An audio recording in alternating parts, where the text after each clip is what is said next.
이제 공동의회가 있고 해서 좀 집에 가신 분들도 좀 많으실 것 같은데.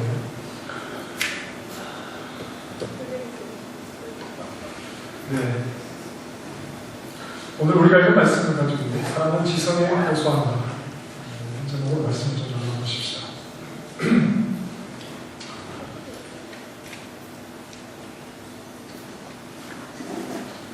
우리 신앙이라는 것은 이제 그 존재와 행위라는 것을 얻을 수 있다고 했습니다. 물론 이들은 서로 상반된 것이 아닙니다. 포도나무와 무화과 열매를 맺을 수 없기 때문에 존재와 행위는 서로 일관되어 있을 수 있습니다. 존재에 맞는 행위가 따라야 하는 건 당연한 얘기입니다. 이 존재와 행위 가운데 과연 무엇이 우선이 되느냐에 대해서 우리가 지난 시간에 생각을 했는데, 무엇이 우선이죠? 행위가 존재를 만들어내는 것은 아니죠. 그것이 아니라 존재가 우선입니다. 오늘 오전에 잠깐 보았던 디모데후서 1장 9절에서도 하나님이 우리를 구원하사 거룩한 소명으로 부르심은 우리의 행위대로 하심이 아니다. 하나님께서 우리를 부르셨다는 것은 구원을 얻었다는 거죠. 구원을 얻는 것은 행위가 결정하는 문제가 아니었다 하는 것이죠. 하나님께서 우리를 부르셔서 우리가 새로운 존재가 되었는데, 하나님의 원수였던 우리가 하나님의 자녀가 되었고, 또 앞서 14절에 3장 14절에 말씀하는 것처럼 사망에서 옮겨 생명으로 갔습니다. 이렇게 새로운 존재가 된 것은 우리의 행위가 결정한 문제가 아니었습니다. 값없이 주어지는 은혜로 우리는 새로운 존재가 되었다 하는 거죠. 그렇다고 해서 하나님의 은혜는 우리를 방종으로 이끌지 않습니다. 내 행위가 아니라 하나님의 은혜로 구원받았으니까 우리의 행위가 방종으로 가지는 않는다 하는 겁니다. 당연히 그 존재가 행위를 만들어내게 되어 있습니다. 그 존재가 행위를 만들어내게 되어 있죠. 우리가 어떤 존재도 없이 그냥 맨 바닥에서 우리의 행위가 어떤 존재를 만들어내는 것이 아니라, 우리 기독교 신앙의 방향은 하나님께서 우리의 행위를 보지 않고 우리를 불러주셔서 새로운 존재가 되게 하시는 것을 선언하시고 그것을 깨닫게 하심으로 그 존재로부터 행위가 나오게 되는 것이 우리 신앙의 방향이다 하는 겁니다. 그러니 착하게 살면, 무언가를 하면, 어떤 이런 이방의 우상들을 섬기는, 아니면 복음을 알지 못하는 사람들이 가지는 어떤 인과율의 법칙에 우리 기독교 신앙은 놓이지 않는다. 내가 원인을 제공하면 결과가 있을 것이다. 착하게 살면, 캐톨릭도 그렇지 않습니까? 이 땅에서 선을 행하면 결과가 있을 것이라고 말하고, 그들은 이 땅에서 구원의 확신을 가지지 못하고 살아갑니다만, 그러나 복음의 방향은 그렇지 않습니다. 하나님께서 그분이 하신 일을 우리에게 선언하셔서 우리가 어떤 존재가 되었는가 하는 것을 선포하시고 그 존재에 합당한 삶을 살아가게 하시는 겁니다. 그래서 우리에게 행위가 요구되는데, 존재니까, 먼저 존재가 되었으니까 행위가 당연히 따르겠죠. 그런데 구원의 조건으로서가 아니라 구원받은 자인 것을 증명하는 것으로 우리에게는 다 행위가 나타나는 겁니다. 주님께서 가르쳐 주신 기도의 내용처럼 우리가 우리에게 죄 지은 자를 사하여 주는 것으로 우리가 하나님으로부터 죄의 사함을 받은 자라는 것을 드러내게 되는 겁니다. 내가 너의 죄를 용서해 주었기 때문에 하나님이 내 죄도 용서해 주는 것이 아니라, 내가 너의 죄를 용서해 줄 수 있는 것은, 그 행위는 이미 하나님께서 나의 죄를 용서해 주셨기 때문에, 그래서 새로운 존재가 되었기 때문에 거기에서 나타나는 행위가 되는 것이겠죠. 우리의 신앙에 행위는 반드시 있어야 합니다. 그 행위는, 우리 신앙의 행위라고 하는 것은 본질을 나타내는 의미에서 행위입니다. 행위라고 하는 것이 어떤 아무것도 없는 상태에서 무언가를 만들어가는 행위가 아니라, 우리는 당연히 행위가 요구되는데 그 행위는 이미 주어진 그 본질을 드러내는 것으로서의 행위다, 이런 말입니다. 그래서 우리 기독교 신앙에서 중요한 것은 무엇을 하느냐가 중요한 것이 아닙니다. 그것보다 더 중요한 것이 있는데 너의 본질이 무엇이냐 하는 것이죠. 너의 본체가 무엇이냐. 네가 무엇을 하느냐보다 너의 본체가 무엇이냐 하는 것이 더 우선되고 중요한 질문입니다.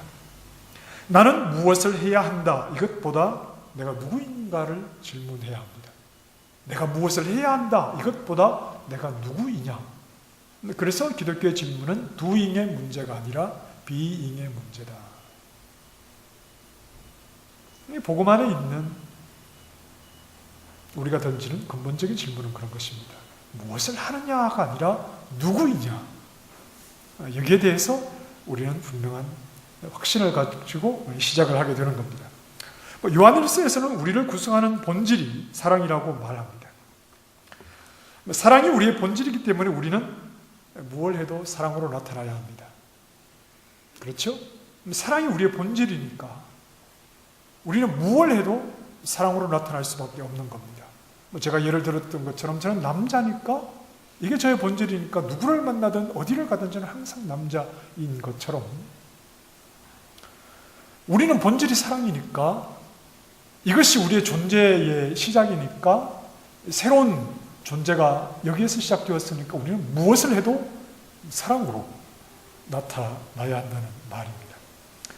그래서 사랑을 실천하는 것이 행위를 보여주는 차원이 아니라 나를 보여주는 겁니다. 내가 누구이냐? 사랑이 우리의 본질이니까 사랑을 실천하는 것은 내 행위를 보여주는 것이 아니라 내 존재를 보여주는 것이겠죠. 내가 누구이냐? 잠이 오십니까? 잠이 확 깨십니까? 네, 잠이 확 깨시죠? 도대체 무슨 얘기를 하는 거야? 잠을 확 깨시고 도덕은 단지 행위의 차원에서 머물 수 있습니다. 윗사람을 보면 공손히 머리를 숙여 인사해야 한다. 도덕의 차원에서 얼마든지 할 수 있죠? 윗사람이 마음에 들지 않아요. 너무 좀 이렇게 독선적이고 좀 배려하지 못하고 자기 고집만 내세우고 말을 해도 그냥 이렇게 좀 싹치를 주는 말만 하고 자기만 잘났고 좋아할 사람이 없겠죠? 그런데 도덕은 윗사람에게 머리를 숙여 인사할 수 있습니다. 그러나 얼굴로는 얼마든지 웃을 수 있지만 마음은 그렇지 않습니다. 이게 도덕입니다. 얼마든지 윗사람을 볼 때 마음은 아닌데 어휴 지금 죽지도 않나? 뭐 이런 마음이 들 수 있어도 얼굴로는 반갑게 안녕하세요 하고 얼마든지 인사할 수 있죠. 도덕의 차원에서는 그렇게 할 수 있습니다. 그러나 우리가 사랑으로 우리의 본질을 말하는 자들이라면 윗사람을 향해서 인사하는 수준이 그런 도덕적인 수준이어서는 안 된다 이런 말입니다. 행위로는 웃고 친절한 모습으로 사람에게 인사할 수 있지만 마음속으로는 어이구 저 인간 이렇게 갈 수가 없다는 겁니다. 도덕은 행위의 문제니까 얼마든지 그렇게 할 수 있어요. 도덕은 겉을 꾸미는 거니까 얼마든지 그렇게 할 수 있습니다. 그런데 사랑의 행위로 누군가에게 인사를 하게 될 때 우리는 도덕의 행위로 그렇게 가는 것이 아니라 우리가 보이는 것은 우리의 행위가 아니라 우리의 본질을 보이는 것이기 때문에 우리 도덕적인 행위로 갈 수가 없다는 말입니다. 겉으로는 친절을 보이면서 마음속으로는 다른 생각을 할 수가 없다는 말입니다. 그렇다고 우리 그리스도인들이 속이 없는 사람들은 아니지 않습니까? 그래서 정말 싫은 사람이 있을 수 있습니다. 정말 좀 받아들이기 힘들고 어려운 사람이 있을 수 있는데 그 사람을 대할 때나 정말 내가 사랑하는 사람을 대할 때와 동일한 모습으로 대할 수는 없겠죠. 뭔가 웃음이 좀 어색할 수는 있겠지만 그러나 그 웃음이 도덕적인 웃음은 아니다 이런 말입니다. 비록 내가 마음으로 받아들이기는 좀 아직까지 거리감이 있고 좀 어려운 사람이지만 그를 향해서 웃는 웃음이 좀 어색하겠지만 속으로는 어이구 미워 죽겠네 이런 차원이 아니라 어떻게든 저 사람을 사랑해야 할 텐데 어떻게 하면 저 사람에게 더 사랑으로 다가갈 수 있을까? 왜냐하면 사랑은 겉을 보이는 행위가 아니라 우리의 본질이기 때문에 그렇습니다. 그래서 그러한 행위를 통해서 내가 누구인가 나의 본질을 드러내는 것으로 우리가 행위로 나타나기 때문에 이건 도덕에서 드러나는 행위와는 전혀 다른 것이죠. 우리가 읽은 본문 말씀 18절 말씀에 자녀들아 우리가 말과 혀로만 사랑하지 말고 이 정도의 사랑은 도덕적인 차원으로도 얼마든지 할 수 있습니다. 말과 혀로만 얼마든지 사랑을 흉내낼 수 있습니다. 어떤 본질이 없고 존재가 없다고 하더라도 일시적인 행동으로 또 얼마든지 이렇게 할 수 있습니다. 그러나 거기에서 머물지 않죠. 행함과 진실함으로 하자. 사랑을 할 때 말과 혀로만 하지 말고 행함과 진실함으로 하자. 본질을 보이는 차원이죠. 사랑을 행함과 진실함으로 보임으로 내가 누구인가를 보이는 차원으로 하자는 겁니다. 말과 혀로만 하는 어떤 도덕적인 차원이 아니라 행함과 진실함으로 내가 누구인가를 나의 본질을 드러내는 차원에서 사랑을 해야 한다는 겁니다. 우리는 사랑이라고 하면 감성에 호소하는 것이라고 생각을 할 수 있습니다. 그래서 사랑을 좀 즉흥적으로 받아내려고 하는 경우도 있습니다. 왜냐하면 감정은 빨리 반응하는 것이기 때문에 그렇습니다. 인터넷을 하다가 보면 가끔씩 좀 어려운 이웃을 돕자는 그런 배너 광고가 이렇게 툭툭 튀어나옵니다. 거기에는 이제 사진과 또 짧은 글귀가 나오는데 사람들의 관심을 끌려면 좀 더 자극적일수록 좋습니다. 그래서 거기에 나오는 사진은 어떤 어린아이가 얼굴에 주먹만한 혹을 달고 돈이 없어서 수술을 하지 못하고 있다. 그런 내용을 전하기도 하고 또 저기 좀 힘들게 사는 나라의 어린아이가 밥을 먹지 못해 갈비뼈가 툭툭 튀어나오는 이 사진, 그리고 애처롭게 뭔가를 좀 구걸하는 듯한 그런 눈빛의 사진을 띄우면서 점잖은 글귀로 우리의 참여를, 사랑을 베풀라는 그런 호소를 하고 있습니다. 글귀는 점잖하지만 의미는 그런 것이겠죠. 너도 인간이면서 이렇게 인간답게 살지 못하고 있는 사람을 외면해서는 되겠느냐, 이런 느낌으로 다가옵니다. 자, 이것이 잘못되었다는 것은 아닙니다. 감정도 존재한 부분이니까 충분히 거기에 호소를 할 수 있습니다. 그러나 우리 기독교인들에게, 우리 그리스도인들에게 사랑이라고 하는 것은 감정의 영역 안에만 머무는 것이 아니라 우리 본질의 문제입니다. 감성에 대한 부분이 아니라 지성에 대한 부분입니다. 다르게 말하면 느낌에 대한 것이 아니라 생각입니다.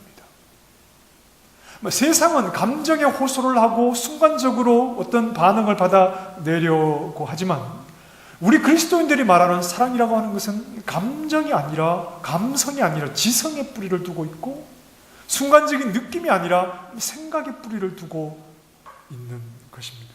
느낌은 순간적이어도 되지요.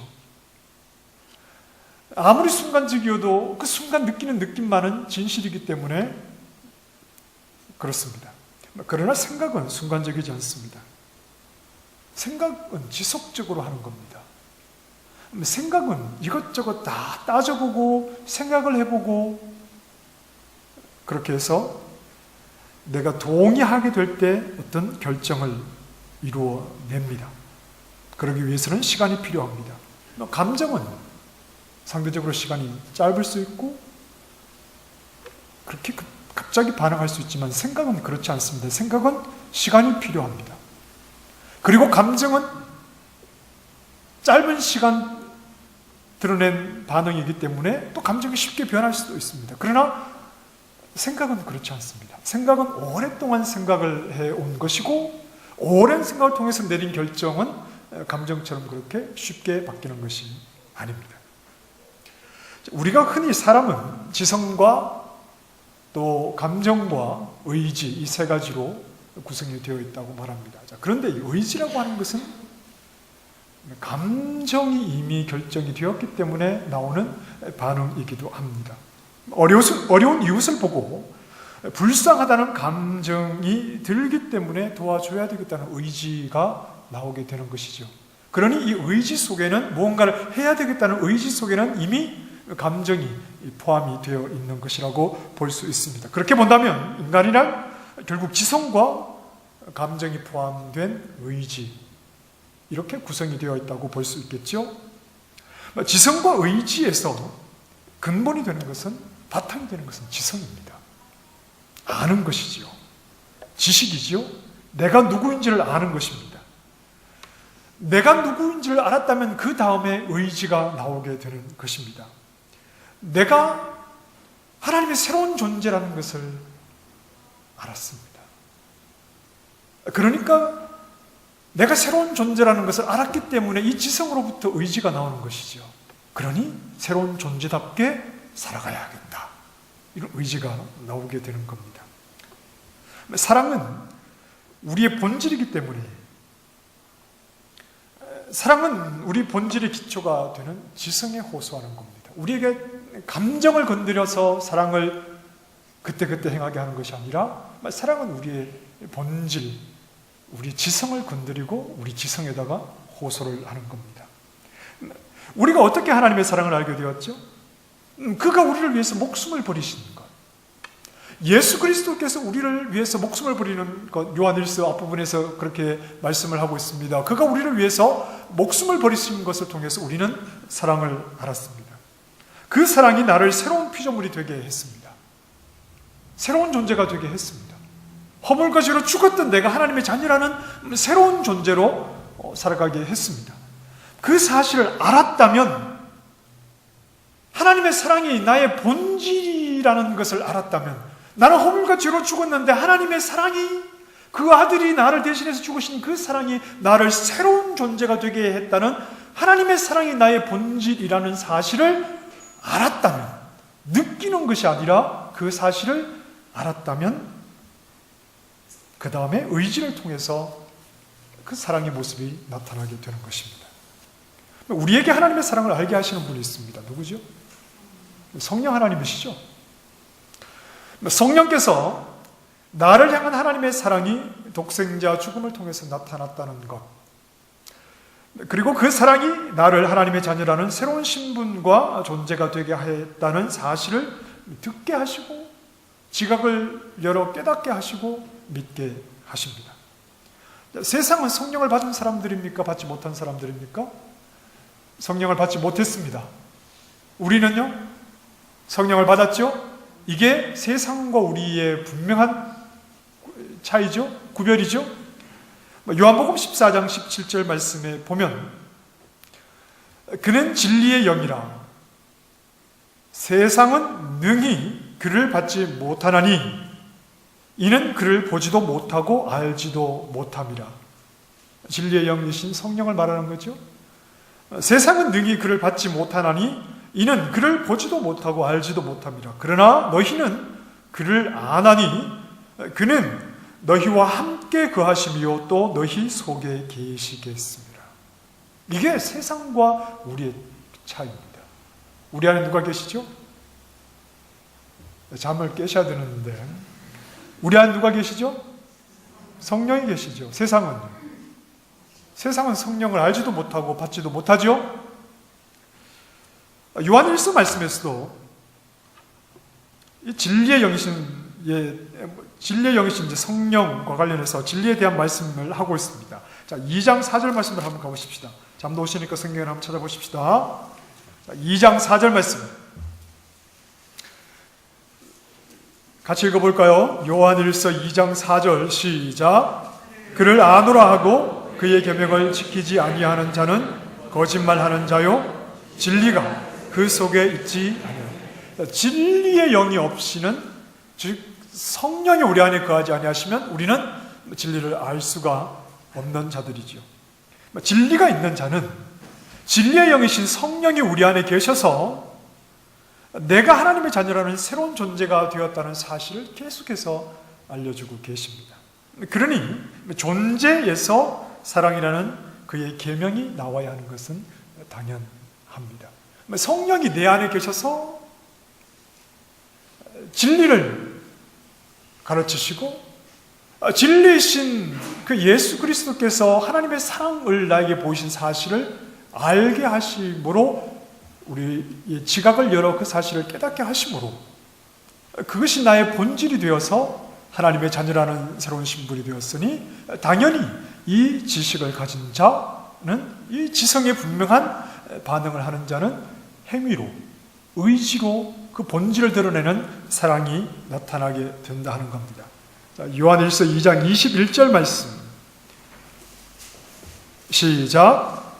내가 너희에게 쓰는 것은 너희가 진리를 알지 못하기 때문이 아니라 알기 때문이요 또 모든 거짓은 진리에서 나지 않기 때문이다. 너희가 성령의 사람이요 진리의 영이 머무는 진리의 사람이라는 것을 강조해서 말하고 있습니다. 너희가 새로운 존재인 것을 알게 하는 그 지식을 얻게 하는 분은 진리의 영이신 성령 하나님이 하시는 겁니다. 그래서 성령이 우리 안에 거하심으로 세상 영은 성령을 받지 못하지만 성령이 우리 안에 거하심으로 우리는 예수 그리스도를 통해서 보이신 하나님의 사랑이 무엇인지를 그 사랑이 우리를 어떤 존재로 만들었는지를 정확하게 알고 있는 사람이죠. 분명한 진리를 이해하고 있고 그 지성을 가지고 있는 사람들입니다. 성령 안에서 그 사실을 알게 된 자들이라면, 다시 말해서 성령 안에서 참된 지성을 가진 자들이라면 그 지성으로부터 의지가 나와야 하는 겁니다. 사랑은 열매입니다. 성령의 열매입니다. 성령이 우리 안에 계셔서 나는 가만히 있는데 저절로 막 사랑하고 싶은 마음을 내 안에서 일으키는 것을 성령이 하시는 일이다라고 생각할 수 있지만, 그래서 내 의지와 관계없이 성령이 내 안에서 나에게 사랑하고 싶은 마음을 만든다고 생각할 수 있지만, 그러나 성령이 충만하게 되면 내 의지와 관계없이 내 안에 막 사랑하는 마음을 불러일으키는 이런 모호한 표현보다는 내가 성령으로 충만하게 되면 그리스도가 나를 새로운 존재가 되게 하셨다는 사실에 내 지성을 굴복시키는 일을 하시는 겁니다. 성령으로 충만하면 막 누구를 봐도 막 사랑하고 싶은 마음, 내 의지와 관계없이 막 사랑하고 싶은 마음을 들게 한다, 이렇게 표현하기보다는 성령이 내 안에 계시면 내 의지를 굴복시키는 겁니다. 내가 어떤 존재가 되었는지 성령이 그 사실을 깨닫게 하셔서 예수 그리스도를 통해서 보이신 그 사랑으로 내가 어떤 존재인지를 깨닫도록 하시고 그 사실에 내 지성을 굴복시키게 하는 일이 성령이 하시는 일입니다. 그러니 지성과 의지로 구성된 사람이 그 지성이 성령 안에서 바르게 굴복될 때 당연히 의지로도 그 지성에 동의하는 그 본질을 드러내는 모습으로 사랑의 행위가 나타나게 된다 하는 겁니다. 내 지성과 의지, 즉 나의 전 인격이 그리스도 안에서 이루어진 사실에 대해서 동의하게 되는 거죠. 그리스도께서 내 안에서 이루신 그 사실에 대해서 내가 지성으로 동의하고, 누구를 통해서요? 성령을 통해서 내가 지성으로 동의하고 내 지성이 그 사실에 굴복하게 될 때 이 지성은 나를 이루고 있는 본질이기 때문에 당연히 그 다음에 의지로 그 지성을, 그 사실을 드러내는 행위가 나타나게 되는 겁니다. 알 듯 모를 듯한 이 표정은 뭐죠? 여러분, 성령을 너무 두루뭉술 그렇게 이해하시면 안 됩니다. 제가 늘 강조하잖아요. 성령은 성자의 사역과 무관하게 신비한 힘으로 그렇게 행사하는 분이 아닙니다. 예수 그리스도의 사역이 없으면 성령의 사역도 없는 겁니다. 성령이 하시는 일은 예수님 이루신 일과 관련해서 항상 사역을 하시는데, 그저 우리 안에 들어와서 어떤 신비한 힘으로 나를 막 내 의지와 관계없이, 그건 어떻게 설명해야 되죠? 그런 게 아니라 성령이 우리에게 알게 하십니다. 깨닫게 하시는 것이죠. 내가 하나님의 사랑에서 어떤 존재가 되었는지를 깨닫게 하심으로 내 지성을 그 하신 일 앞에 굴복시키는 일입니다. 그러니 당연히 내 지성이 굴복했으니 지성에서 나오는 의지가 내가 어떤 존재인가를 증명하는 모습으로 나오게 되는 거지요.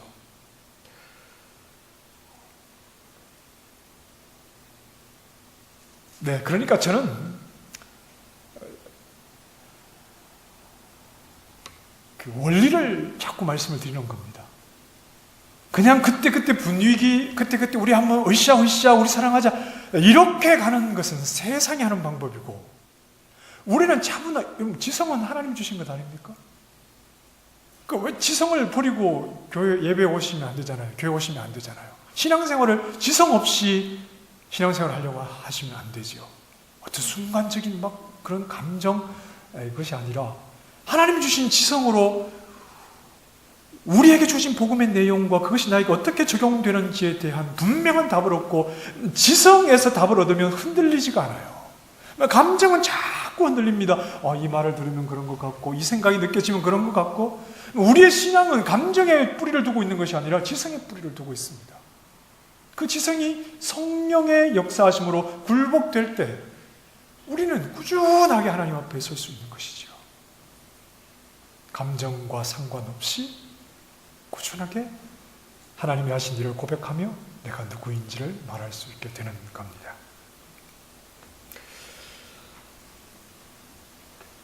그래서 성령이 우리 안에 계시면 내 의지와 관계없이 하시는 것이 아니라 내 의지를 당연히 지성과 함께 동의하게 하시는 거지요. 내가 누구인가에 대해서 당연히 내 의지도 그와 일치한 모습으로 드러나게 하시는 겁니다. 마태복음 25장, 오늘 오전에 예를 잠깐 들었습니다만, 아버지께 복을 받아서 영생에 들어가는 자들은 그들의 본질이 사랑이라는 것을 드러냈던 자들입니다. 자기 본질을 드러냈던 자들입니다. 그 왼편과 오른편으로, 왼편 염소와 오른편 양으로 모으지 않습니까? 그 왼편에 있던 염소들은 대상이 중요했습니다. 언제 주님께서 그 자리에 계셨다는 말입니까? 그때 내 옆에서 굶주리고 목마르고 또 병들고 나그네였고 헐벗고 옥에 갇혔던 그가 주님이었다면 우리는 그렇게 하지 않았을 겁니다. 그들의 변론은 그런 것이었습니다. 대상이 중요했습니다. 그 대상이 주님이셨다면 우리는 못 본 척하고 그렇게 하지 않았을 것입니다. 하지만 오른편에 있는 양들은 반대로 말합니다. 그때 우리가 돌봤던 가난하고 어려웠던 사람은 주님이 아니었습니다. 그때 주님이 아니지 않으셨습니까? 그들은 그저 평범한 어려운 사람들이었습니다.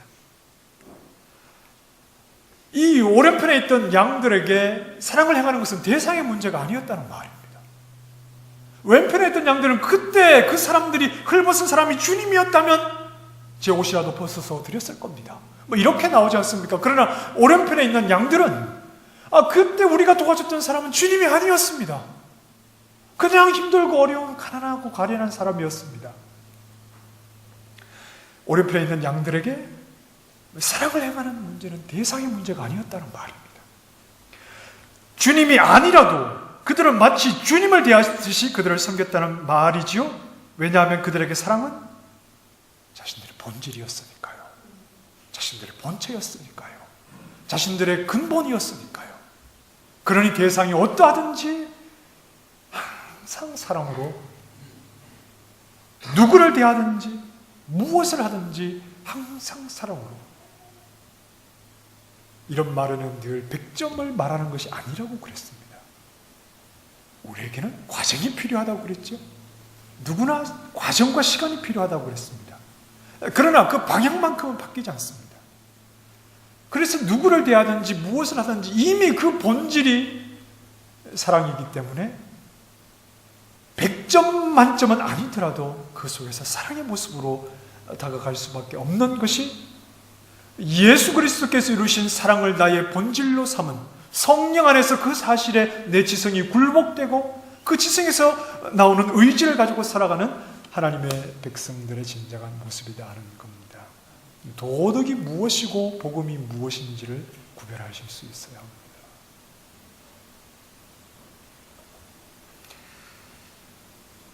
여러분 제가 도덕을 가지고 여러분에게 설교를 하면 이런 어려운 말 할 필요도 없어요. 사랑을 많이 베푼 짠한 감동적인 이야기 하나 들려드리고 저도 뭐 사진 한 두세 장 딱 보여드리고 여러분 사랑하십시다. 그럼 여러분 눈물을 줄줄 흘리면서 사랑해야지 그러고 내일 아침에 일어나면 아침에는 감정 지성이 활동하는 시간이니까 이거 뭐지? 저는 그런 걸 말씀드리는 게 아닙니다. 우리가 사랑이라고 하는 그 행위가 어떻게 나타날 수밖에 없는가에 대해서 제가 어렵게 설명을 드리는 겁니다. 쉬운 것만은 답은 아니죠? 쉬운 것만은 답이 아닙니다. 그렇다고 어려운 게 답입니까? 어려울 때는 어려워야죠. 여러분은 다 지성인이니까 여러분의 지성을 활용해서 머리에 쥐가 나도록 말씀을 가지고 생각을 하셔야 되죠. 그래야 탄탄하고 깊이 있는 신앙생활을 할 수 있습니다. 13절 말씀 보실까요? 같이 한번 읽어보십시다. 요한일서 3장 17절입니다. 17절 요한일서 3장 17절 시작. 누가 이 세상의 재물을 가지고 형제의 궁핍함을 보고도 도와줄 마음을 닫으면 하나님의 사랑이 어찌 그 속에 우리에게 가난한 자를 두신 이유가 뭔지 아십니까? 가난한 자는 모든 시대에 있습니다. 항상 있어 왔고 앞으로도 있을 것입니다. 우리에게 가난한 자를 두신 이유가 무엇인지 아십니까? 최소한 나의 본질을 확인할 수 있는 기회를 주시는 겁니다. 최소한이라도 가난한 자를 보면서 내 본질이 무엇이지? 성령이 내 안에 계셔서 내 지성을 무엇에 굴복하게 하셨지? 그렇다면 그 지성에서 어떤 의지의 행동이 나와야 되지? 최소한 내 본질을 확인하라고 하나님은 우리에게 가난한 자를 주시는 겁니다. 생각하시기 바랍니다. 내가 누구인지 생각하시기 바랍니다. 성령 안에서 내가 어떤 존재인지 생각하시기 바랍니다. 그리고 그 생각에 맞게 의지를 가지고 행동하실 수 있기를 바랍니다. 변함없는 꾸준한 하나님의 사랑이 내 안에 있어 그 사랑을 드러내므로 내 본질이 무엇인지를 드러낼 수 있는 믿음의 신실한 종들이 되시기를 주님의 이름으로 축원합니다. 하나님,